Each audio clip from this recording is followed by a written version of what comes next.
I really wanted to take another look at the Oscars now that TIFF is done, and a lot of the awards caliber films have now officially been seen and reviewed by actual people, technically speaking. Can you count film nerds as actual people? Let's keep a lookout on the wave on a few Oscar staples we see get nominated every year, courtesy of our voters' demographics: the safe and conventionally satisfying dad movie, courtesy of the retirees; the populist film that dominates pop culture conversation, courtesy of the popcorn munchers; the social commentary film that reliably gets pushed by the messengers; and the critically acclaimed auteur-driven film courtesy of the arthouse snobs, usually slipping in more towards the last minute. The cheerleaders are dead now. Anyway, if we have a contender that fits any of these categories, that will give it a significant edge in their rating, since these are slots I'm actively looking to fill. So I will reserve a badge and I will hand it out to these films as I see fit. But there's only one of each, so we gotta choose carefully. Also, if it looks like a film is gonna be a screenplay or director winner, that's also definitely worth considering. As well as an acting win, because that gives it an edge. It's too soon to tell any of these now, of course, but it's good to keep an eye out. One Battle After Another is the consensus favorite to win Best Picture at the moment, and it is also my pick. There's so much going for this one. One Battle After Another is a simultaneously biting and satirical take on fascism, white supremacy, and resistance culture, which is especially top of mind in this year, 2025, and it was double especially top of mind in the month of September when this movie was released. The movie perfectly embodies the social satire messenger pick that always slips into Best Picture, like The Substance, Don't Look Up, American Fiction, or Get Out. While not all those movies are necessarily comedies, what's important is a film that does an entertaining or otherwise unconventional take on pressing social issues, making otherwise heavy subject material more palatable and entertaining. That is something the Oscars has proven time after time again to absolutely love, and this describes One Battle After Another to a T as a comedic action thriller film. Potentially, most crucially, if we're considering the movie's winning chances, the film is considered one of the best by director Paul Thomas Anderson, who is not only considered one of the greatest living directors, but is yet to have won an Oscar. The overdue narrative is such a powerful trait in recent Best Picture steamrolls, like Christopher Nolan's Oppenheimer years before, or even arguably Sean Baker's Anora, maybe. An Oscar win for One Battle After Another will also be seen as recognizing There Will Be Blood, or Boogie Nights, or insert great PTA classic here, and this newest film is considered to be in the same weight class. The biggest detractor against the movie, according to some, is its lower box office gross, but to that, I say box office is really only important in the awards conversation to gauge how much attention a movie is getting. Babylon, for example, bombed in the box office and it didn't get nominated for Best Picture. But I would argue that's more so because the critical reception was divided. That, and the lower box office, communicated to awards voters that this was a movie they didn't have to pay much attention to. One Battle After Another has that attention already through other means, so I don't think box office is as relevant in this case. It's also worth mentioning that although One Battle After Another might not have made back its budget, it is still likely going to have made more money in the theaters than most other Best Picture nominees we are currently considering. Hamnet. On paper, Hamnet is the biggest frontrunner. It is not only directed by a recent Best Picture winning director, Chloe Zhao, who did Nomadland, but Hamnet has received rapturous critical acclaim, and it won the TIFF's People's Choice Award, which is considered one of the most powerful precursors for a movie's future Oscar chances. This is especially impressive here, because TIFF's People's Choice tends to be heavily biased towards more sentimental feel-good movies, which Hamnet, being a heavy, heart-wrenching drama, is decidedly not, yet it did it anyway. We also have to consider that Hamnet is pretty much guaranteed at least one acting win,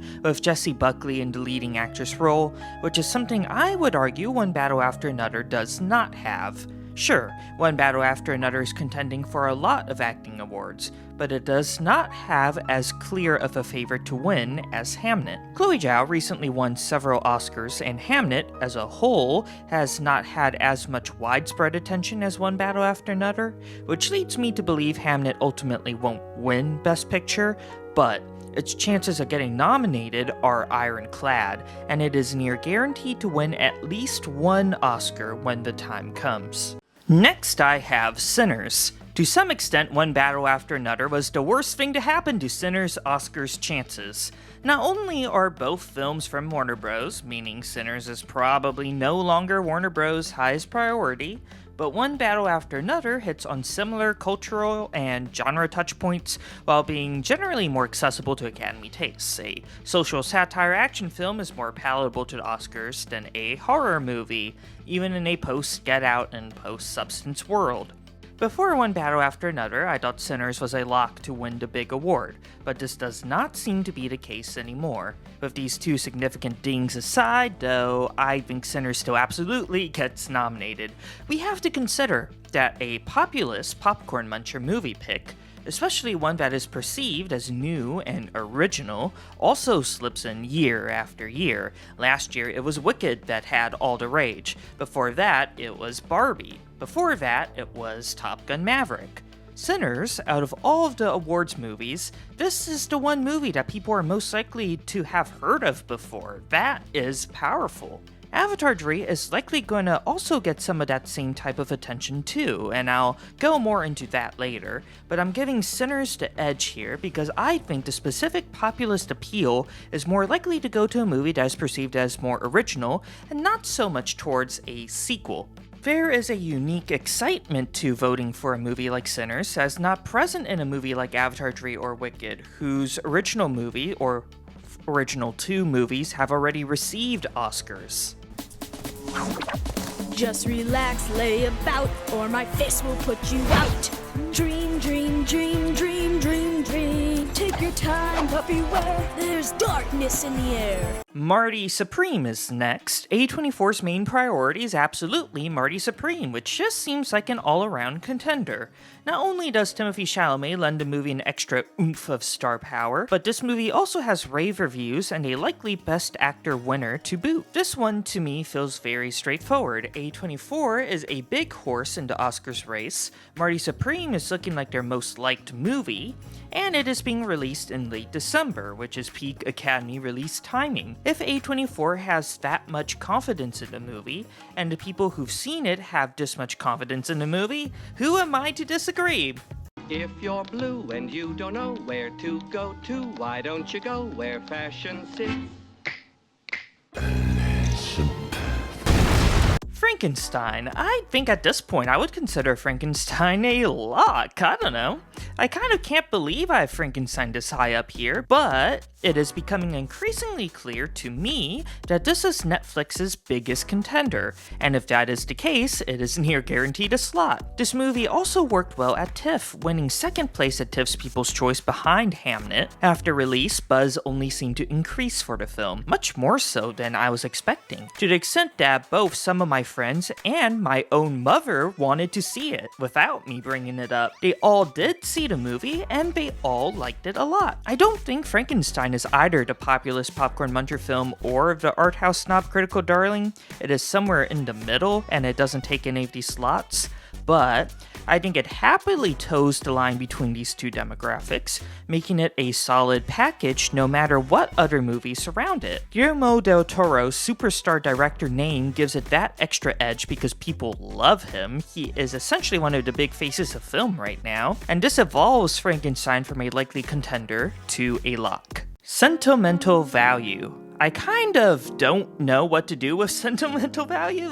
This is a movie that feels like it is simultaneously obscure in my circle, yet inevitable in the Academy race. A movie that is simultaneously well-beloved, yet it doesn't seem to draw all that much passion. I tried to see the movie myself and even sat down for a screening while I was on vacation, but it is a Danish movie, and I found out too late that there weren't gonna be any subtitles, so I left before I got too far. This has nothing to do with my predictions, but does further reinforce the movie's enigmatic nature to me. I need to preface this by saying that Neon, as a distributor, is just gorging itself right now. I've never seen anything like this since I started following the Oscars. In a year where the typical American indie or Oscar bait movie have low-key been kind of floundering, 2025 appears to be defined by high-quality blockbusters and highly acclaimed international films. Neon, as a distributor, tends to put a lot more stock into grabbing and representing international films than any of the others, and this year it has paid dividends.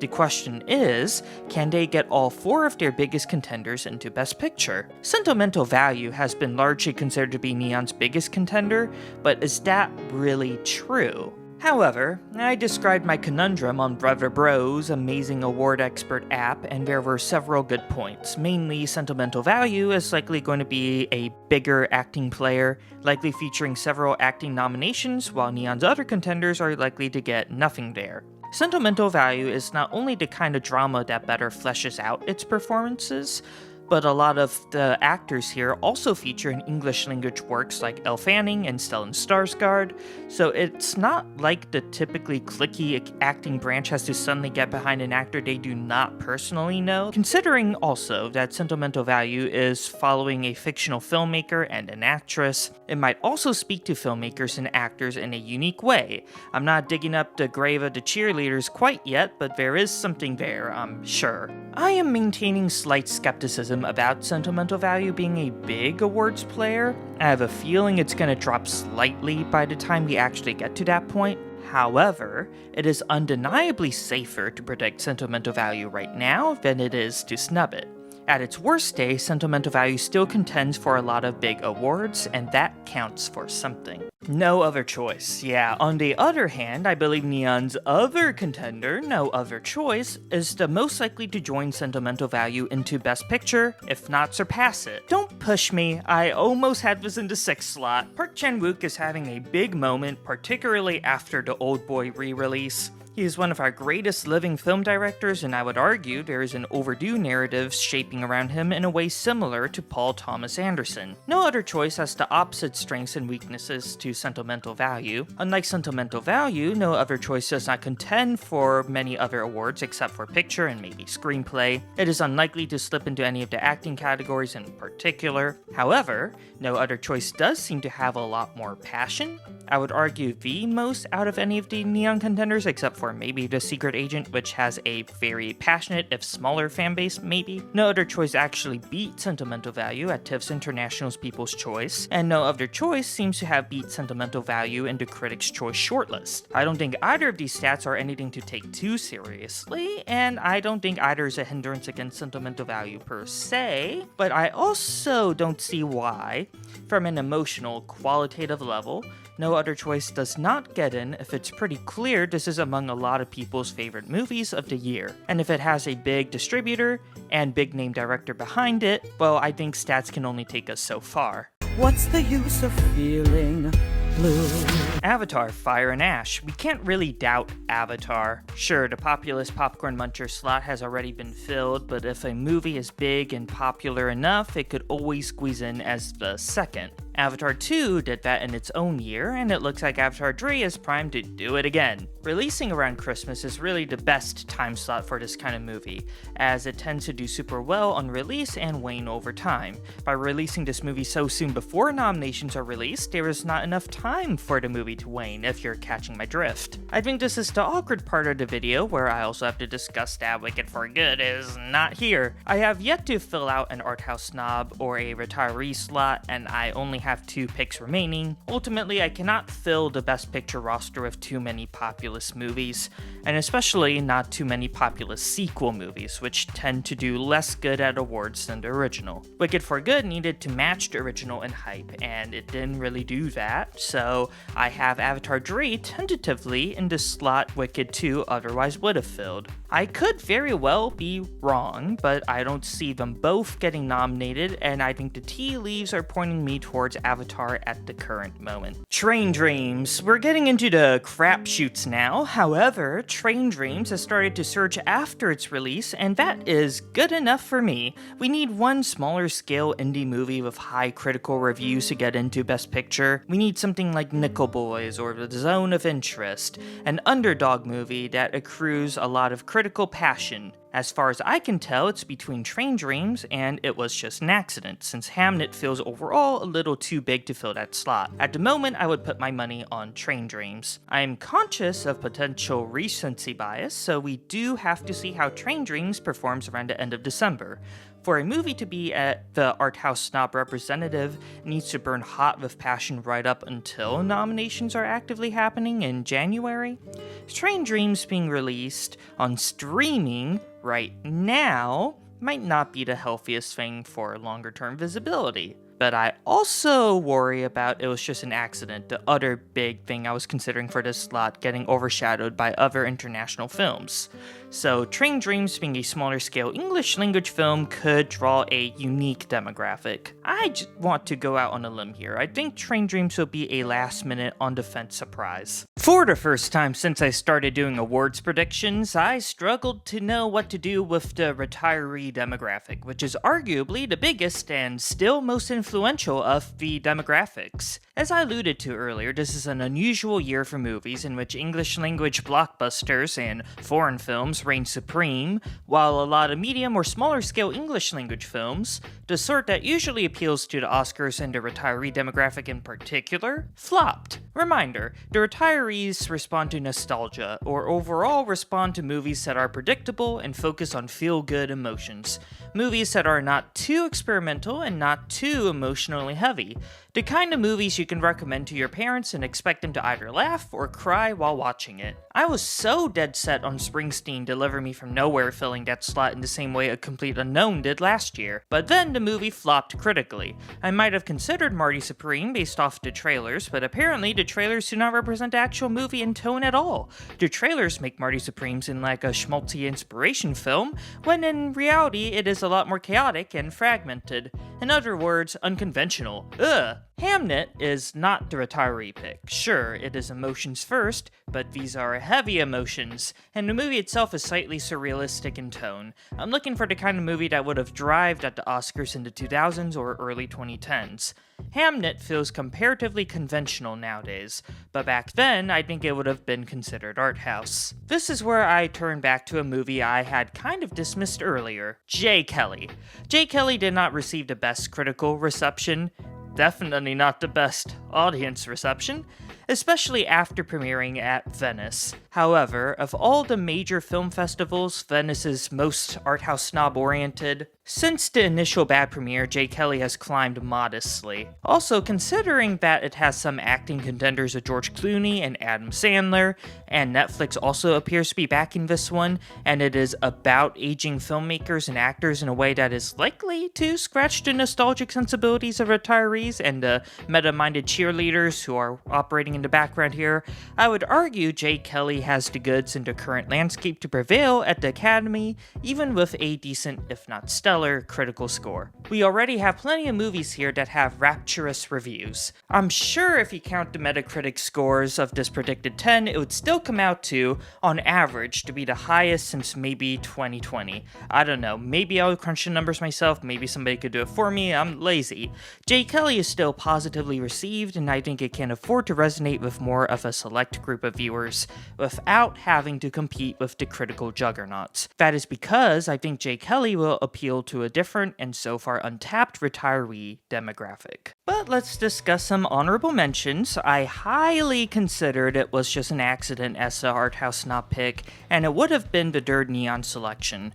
After all, the director is well beloved, the movie itself has a lot of praise, and it won the Palme d'Or, so it already has a proven track record of being well received at comparable awards bodies. But I'm not entirely sure this is the movie where critics are aligned, especially if the international films all end up getting compared to each other, so I had Train Dreams above it, narrowly.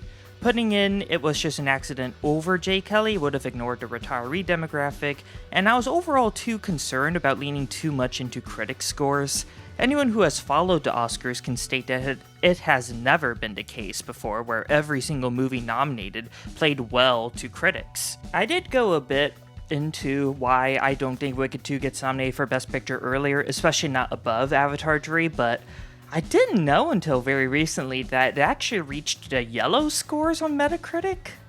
Uh-oh. Like, some movies can afford to be lower critically received, sure, but I don't think the blockbuster can afford this low of a score, you know? The Secret Agent, Neon's fourth selection, seems to be strong as well. After I'm Still Here, we have all kept our eyes on Brazilian films, and The Secret Agent seems to have almost as much, if not more, love behind it than I'm Still Here did at this point in the year. Also consider the fact that The Secret Agent is likely to see a Best Actor nominee, and things are looking very strong on paper. The Secret Agent is not out by any means, but the competition for the critically beloved international slot is more tight this year than ever before, and I am not yet convinced it will end up beating that competition.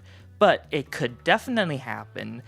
I am highly considering it. I don't really think The Testament of Ann Lee gets in if Rental Family is not. Both are Searchlight Films, a major distributor who usually gets something in, but Ann Lee does not have the raw passion I would need to see in order to predict it. At least not yet. Weapons could be a dark horse, fairly last-minute, semi-populist play, similar to Elvis?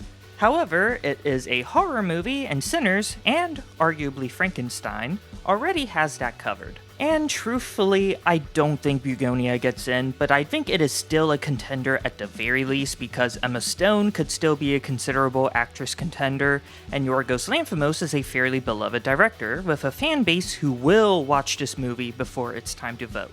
We at least know Begonia is going to be seen. Again, I don't see a lot of passion for Begonia, but it might have big enough names attached where it wouldn't matter. If, like all the other films I've talked about so far that are contending for these last two slots are kind of deadlocked, you could expect Begonia to maybe slip in. If it gets into like the AFI top 10, one would also have to consider it.